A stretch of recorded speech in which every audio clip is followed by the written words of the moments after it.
can never have too much of a good thing. But when it comes to badass movie scenes, I can see that you're always up for a new dose. Luckily, the TV Regent isn't like TikTok, who seem to have really messed things up in the world of music with UMG. So today, I'm giving you the 25 most badass movie scenes, Volume 3.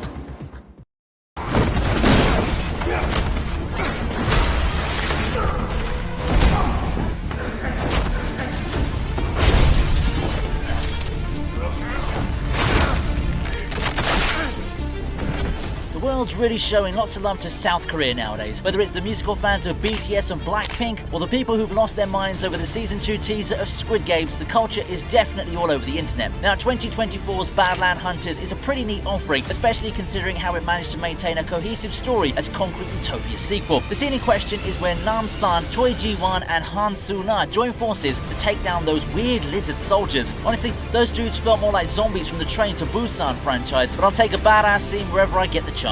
The flow of this sequence is so nicely done that you can feel each and every strike to its fullest effect. I was totally blown away by the way Nam-san used his shotgun with such precision, but I also got to give credit to the other two fighters who put on an impressive display. That final smash from Nam-san where he ran out of rounds was a clear mark of dominance, and I'm so glad that Ma Dong-seok has achieved the level of success he enjoys today. On a side note, why on earth would Young Gi-soo create so many zombies in the first place? Like, I get it bro, you want to get your daughter back, but how are you ever going to take care of her if she kept coming for your flesh as an evening snack?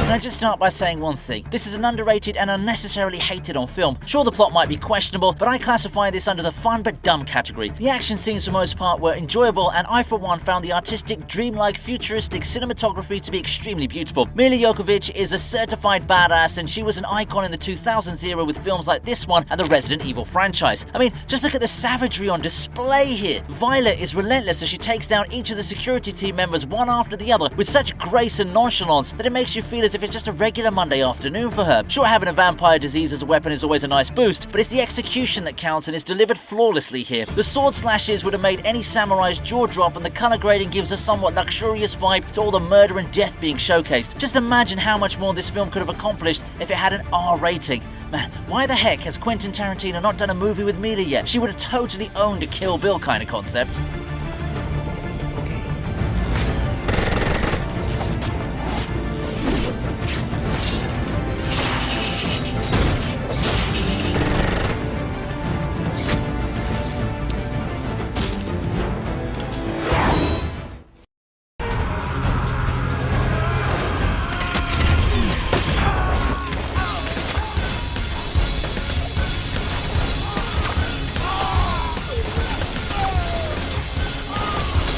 Before the days of John Wick, there was Wesley Gibson from 2008's Wanted. I'm not kidding, you know. While John Wick may reload his guns when they're empty, Wesley has no use for an empty gun, so he just finds a new one with more bullets. Who would have thought that Professor X was leading such a badass life before he decided to focus on his telepathic powers? Anyway, jokes aside, this was one heck of a sequence because I don't even know how they managed to pack so much action into a scene that only lasted around 6 minutes. Bro went Super Saiyan mode as he just kept shooting people down without any hesitation. The action choreographer must have been on some crazy energy while creating this sequence, because from the looks of the final output, he really went all in. I mean, the stunts were so over the top that I would have thought I was watching a Bollywood movie if I didn't know any better. Wesley's face in itself looked like he wasn't going to take any prisoners, and what really stood out for me was the fact that he kept going even after downing so many dudes. Bro's so badass, he can make onions cry.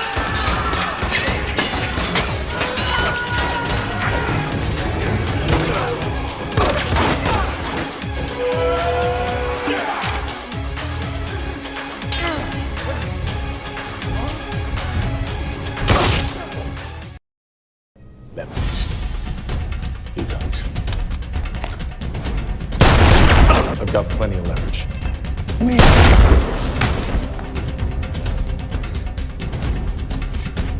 This is my world!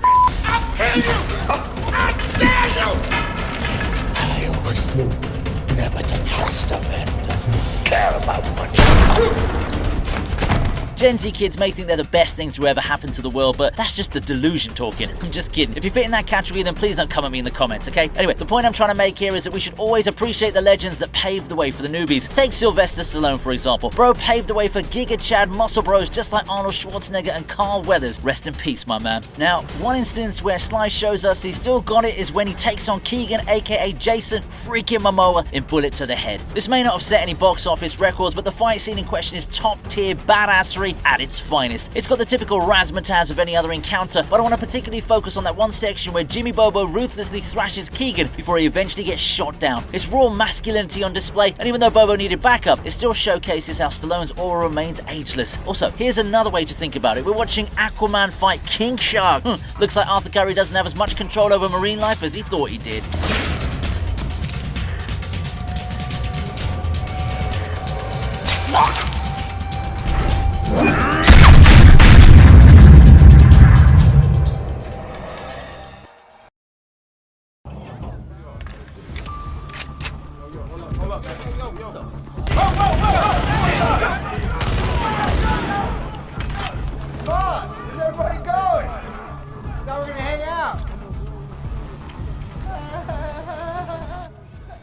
Not a lot of people talk about 2016's War Dogs, so I want to change that by shining a light in this video. I mean, it's got Dan Blazarian in it, for crying out loud. However, the scene in question doesn't involve him, but Jonah Hill's character Ephraim, who tries to score some greens in the hood. It starts off normally, as you'd expect, but bro pulled an Uno reverse card when he opens fire with an assault rifle. The way he laughed at the dude showing him his gun wasn't even out of nervousness or anything. It was probably the first time I saw a white man mocking the size of a black man's peace. I mean, if you flash a pistol at somebody and all they do is lightly chuckle, I'd be a little worried. It was such a gangster move for Ephraim, not even caring about the money. I just love his nonchalant boss man vibe. The drug dealer thought he could play hardball, but he only found out that some people play even harder. Also, seeing Jonah Hill pull off such a character with ease made me realize he could be the perfect Penguin for a new Batman movie. I mean, I've got nothing against Colin Farrell and what he did in Batman, but come on, do you think Jonah would nail it? Let me know in the comments. What's that? Are you crazy? It's cool, bro. I have a Class 3 firearms license.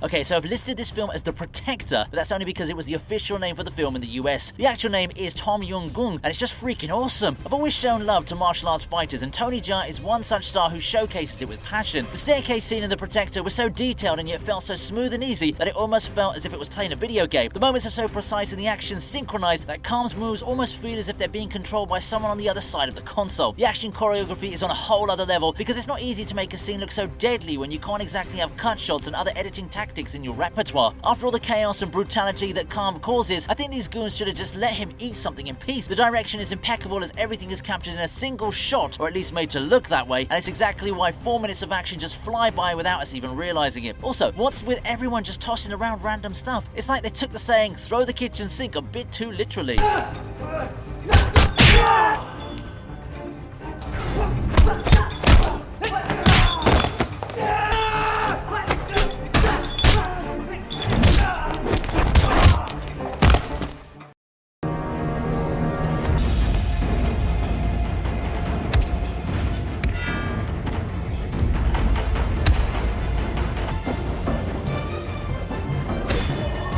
If you were to tell me that we'd get Jackie Chan and Jet Li in the same movie, then that in itself would get my heart racing. Add the fact that they actually get to go at each other in one of the most engaging fight sequences of the 21st century, and I'd be begging you to take my money. The Forbidden Kingdom gave us the most iconic martial arts scene of all time if we consider the fact that two living legends were giving it their all while trading blows with sheer badassery. It's very rare to come across stuff like this in today's films, and the best part is that the film is a pretty solid effort. With Liu Yan facing off against the Silent Monk in a fabulous display of offensive and defensive tactics, there was no way this scene would be anything other than a W. The acting also enhances the fight because Jackie Chan's got to sell the fact that he's a drunken immortal, and Jet Li's basically got to make sure that he doesn't get distracted by some pretty impressive punching techniques. Man, what do I got to do to get Netflix or someone to make a film like this one again?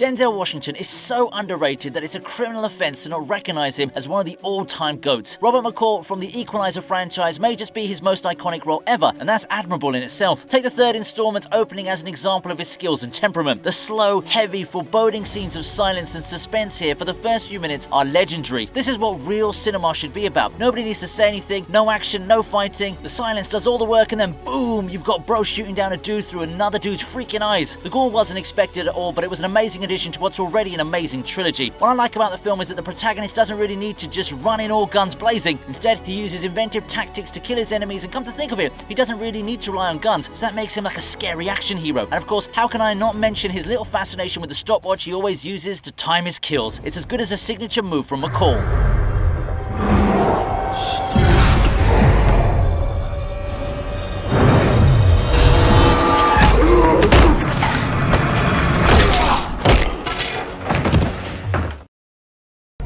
I'm sorry to hear that.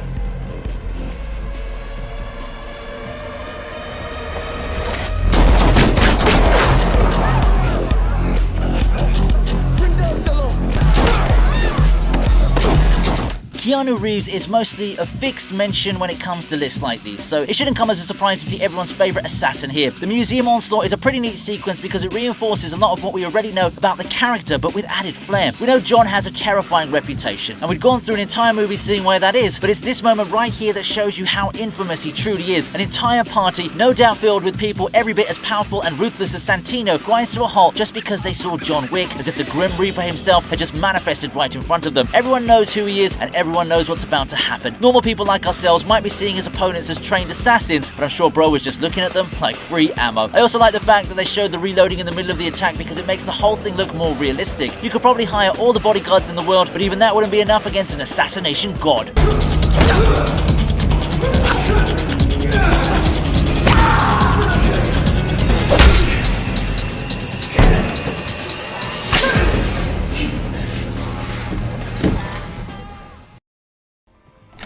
That blood, dude.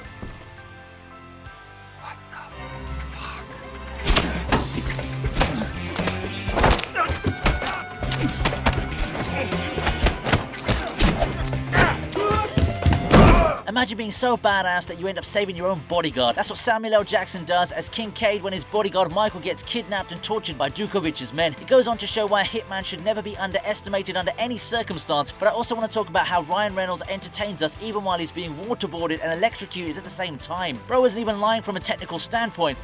I really don't like you. But he's still got the raw end of the stick, and he had to be saved by the very dude he was hired to protect. Maybe don't put that on your CV, eh? Even when he says he's right behind you. Where is Kincaid? Oh, he's right behind you.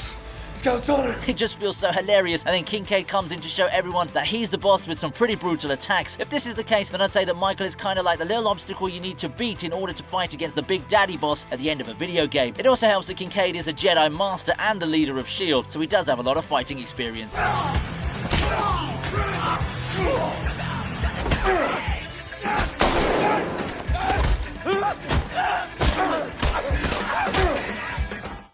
I just came home to change my shirt.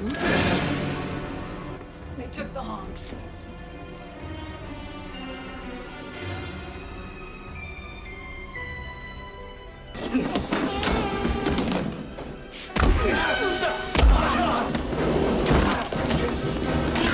I just spoke about Jet Li being a legend, so you should know that he doesn't like to waste his time on people that are no match for him. In Lethal Weapon 4, we get the perfect example of this when while staying cool simply watches Roger and Martin doing the best they can to fight his goons. The real flex here is that bro smiling as if he's witnessing child's play. He even reinforces this when he does decide to fight his opponents and takes them down without even breaking a sweat. I mean, it's already cool enough for Jet Li to smack down Mel Gibson and Danny Glover without hesitation, but he also disassembles a 9mm Glock whilst he's at it. I'm not even mad that he's the villain here because he owns the role and one-ups everyone around him. See, that's the thing. People look at martial artists and just think they're good fighters. People like Jet Li are also great actors, which is why they've been a part of so many successful movies. Oh yeah, and I also want to shout out how he takes down Lana with a simple smack to erase any girl boss ideas that she had in her head.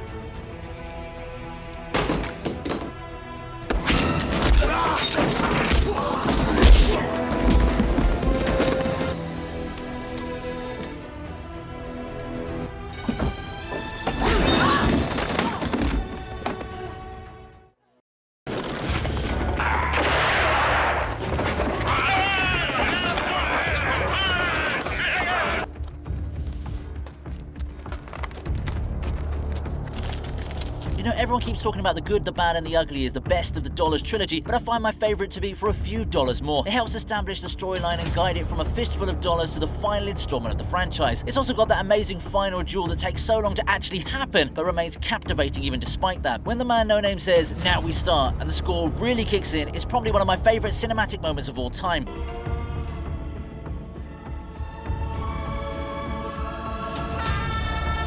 Clint Eastwood was totally in his bag when he played this role, and it shows. The tension and the anxiety that the build-up generates for the actual duel is something that today's generation barely gets to see in contemporary cinema. Also, the story's so nicely connected that the scene feels even more satisfying. The way El Indio wins in his earlier duel in the movie is because he knows when the chime ends, which gives him a slight advantage in reaction time. The only person who knows the music better than him is the Colonel, which is why he's the only one to beat him in a duel. Man, I really miss the age of true cinema. Yeah, I guess I'm channeling my inner Scorsese.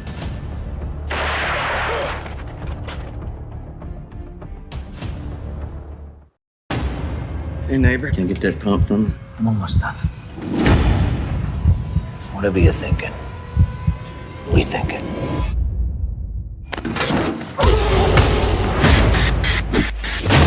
If a man's not looking for trouble or causing trouble, then it's usually a good idea to leave him the heck alone. Also, if the man happens to be Jason Statham, then you should definitely run for your lives if you piss him off the same way these fools do. I mean, bro's minding his own business, trying to get some gas, but I guess bullies always need to mess with other people, so they clearly get what they deserve over here. Phil even gave them multiple chances, especially when he asked the dudes to rethink whatever it is they were thinking. Sadly, that didn't get through any of their heads, so we ended up getting a pretty badass assault that took all of 1 business minute to complete. Smashing heads against car windows is no small feat, and yet Phil makes it look like his daily morning routine. However, I still maintain that the craziest part of this scene is that Phil is pumping gas for 2 minutes straight, and his bill was only a little under $13. Those really were the good old days, weren't they? Well, at least we got an amazing action sequence out of it. You okay, Dad? Get back in the car right now! I don't want you to see this. Get in the fucking car! You don't have to do that. Just stop it!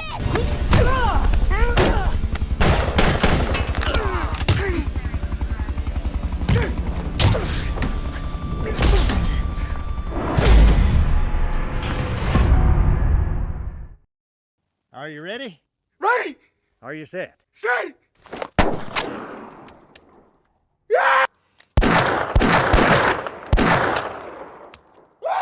The Coen brothers are an iconic duo who made their name in the 90s with classics like The Big Lebowski and Fargo, to name a few. The Ballad of Buster Scruggs is a film which is kind of similar to their usual style, but pretty different in most aspects, especially if you consider the narrative structure being broken down into multiple parts. What's so badass about it, you ask? Well, it's Mr. Scruggs himself who shoots down an entire cantina filled with nasty dudes who clearly can't seem to appreciate his sense of humor. Bro's like a Looney Tunes character, and I love it. Talking to the camera, constant wordplay, the dust forming a perfect outline of his body. Heck, I would have probably enjoyed the movie even better if its entire runtime was just based on this character. Apart from the fact that he effortlessly shoots down so many men in a matter of seconds, I enjoyed the fact that he can casually spit out insults without having to swear. It's really creative and oddly satisfying. And if I don't.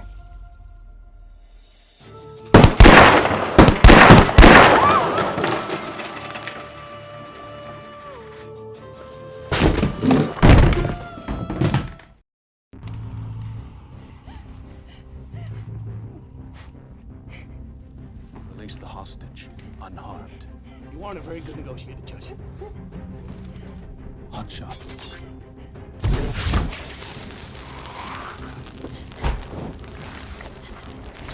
I've said it before, and I'll say it again. Massive respect to Carl Urban for not giving in to the typical tropes of actor narcissism. Sylvester Stallone may be a legend, but even he fell victim to it in the OG Judge Dredd, which is why this is one of those cases where the reboot is way better. The whole point of the character is that he's mysterious, and you can never get a read of him, so to reveal anything about Dredd would simply be a cardinal sin. I don't need to explain why this character is such a badass, but I'm not going to include any action sequences for this entry. It's when he takes over the PA to let everyone know that he's the boss, and that too, in total boss fashion. I love how they managed to find a way to put his iconic line into the film without it sounding stupid, cheesy, or pretentious. It's spoken one time rather than yelled around the entire film. Mama is not the law, I am the law. Mama is not the law. I am the law. Yeah, that's right, my man. Nobody's messing with Judge freaking Dredd. Defense noted.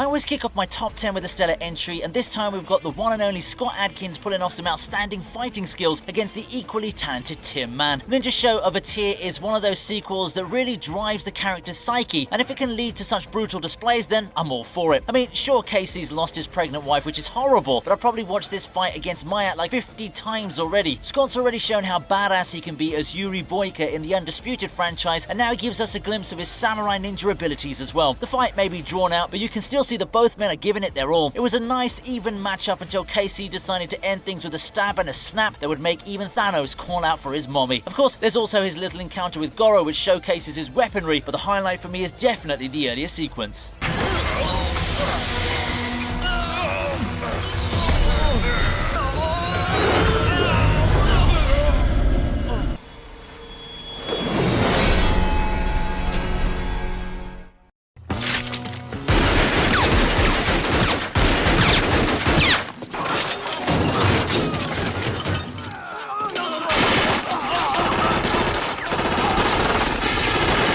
If Antonio Banderas walks into your bar with a guitar case, I have a suggestion. Leave him the heck alone. Manito El Mariachi is what you'd call the Mexican John Wick of the 90s, and this particular scene pretty much validates that claim. Bro did his best to suppress his violent instincts, but when push comes to shove, El Mariachi comes to ruthlessly gunning down everyone in his path. The bar shootout may have been an extended sequence, but it's so engaging and fun to watch that you don't mind the extra goofiness that Robert Rodriguez likes to add in his scenes. I also find it hilarious that Quentin Tarantino is literally just present here to get shot in the face. Anyway, Bucho's goons clearly didn't know what was in store for them, as El Mariachi takes his time in getting rid of them all. If only they gave him Bucho's whereabouts, none of this would have happened, but in that case, I wouldn't have an entry over here.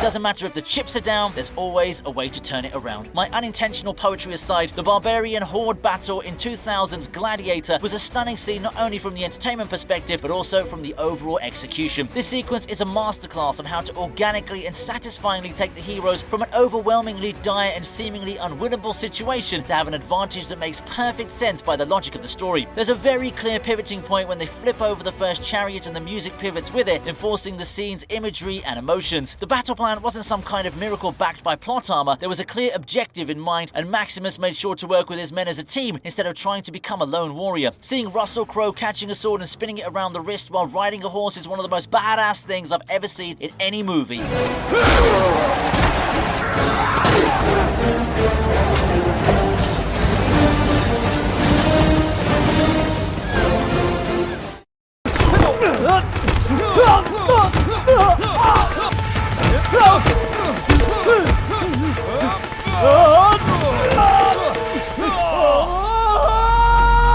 I've showered enough praise on this movie and this scene in particular, but that doesn't mean I should stop. Rama's battle against the Machete Gang is probably one of the most realistic depictions I've seen when it comes to the mentality of the fighter. The best part of this scene is Rama absolutely not wanting to fight a bunch of guys with machetes while unarmed and trying to run away first. It does really humanize him, you know? He's a guy doing action hero stuff, not an action hero, so his strategy makes a lot more sense. Rama's not keen on doing the whole I'm the main character here who can easily wipe them out for the plot trope. Instead, he induces the state of vulnerability and fear to build the thrill and fighting intensity. Iko Uwais really is the best actor for this movie.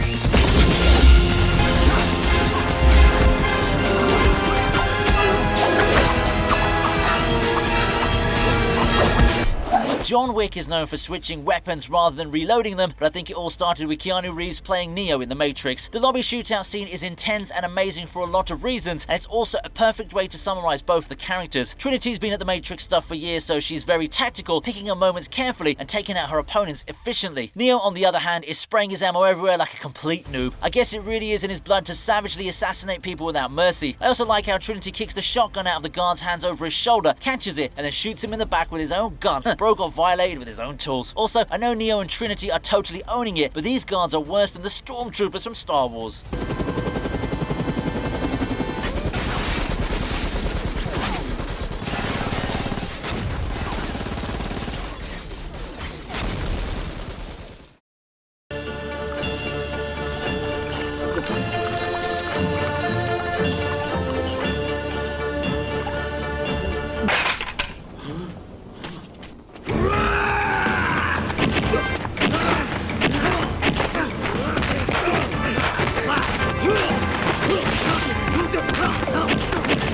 I don't even think I've seen a commercial for alcohol that's been able to surpass this epic fight between Wong Fei-hung and John in Drunken Master II. It starts off with John totally dominating Wong with some ridiculous footwork, but bro pulls an Uno reverse with an assisted booster of bamboo booze, and the whole dynamic changes with that. I guess this is what you'd call berserker mode, but with an added dose of humor. The swiftness of these kicks and punches are on a whole other level, and if I didn't know better, then I'd say liquor's some kind of fighting elixir. Jackie Chan and Ken Lo entertain us with a brilliant showcasing of their skills, and I'm sure glad I've seen this film because it's the perfect hybrid of action and comedy merged into one.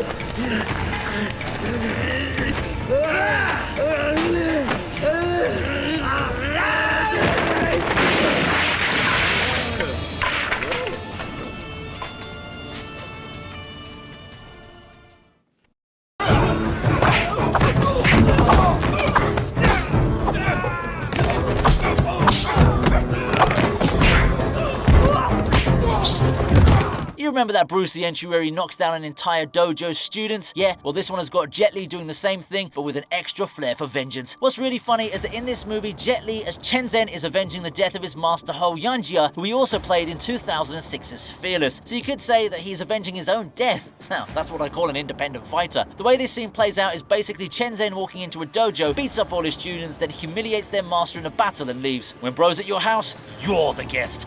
Jokes aside, the way this whole sequence plays out is a pure display of martial arts with no nonsense, which is why it lands so high up on the list.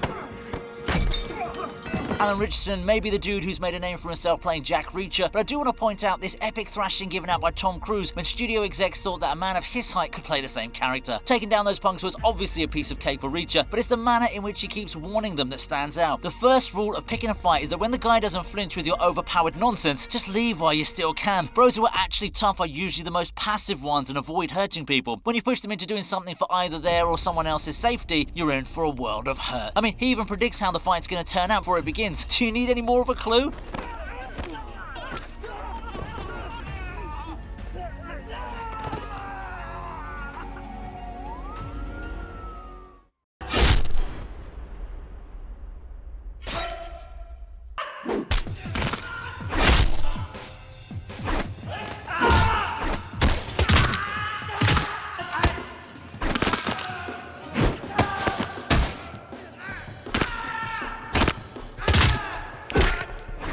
Tony Jaa clearly doesn't seem to like people with functional joints. This has got to be the crunchiest fight scene I've ever witnessed. The Protector lands one more entry, and I just had to include this sequence because bro's taking down more than 50 odd guards by breaking some bone or joint in their bodies. It's like he's an opposite doctor who takes in a healthy body and damages it once you're done with your appointment. On a serious note though, those were some seriously nasty looking joint locks. You could easily believe that once a combatant had an arm, wrist or knee shattered like that, he won't be getting up again. Like, he wasn't even looking back to check his victims. That's just ruthless.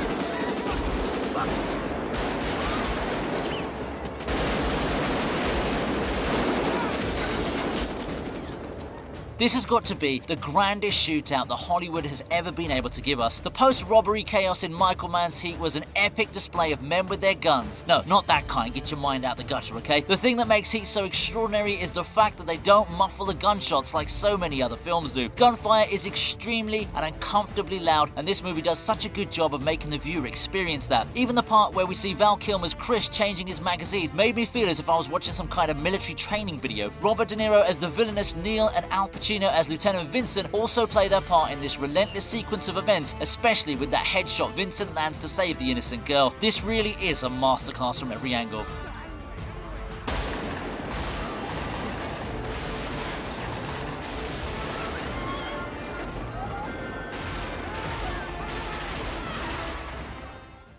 Hope you liked the video. Please subscribe to the TV Regent, and here's another video that I know you're going to enjoy.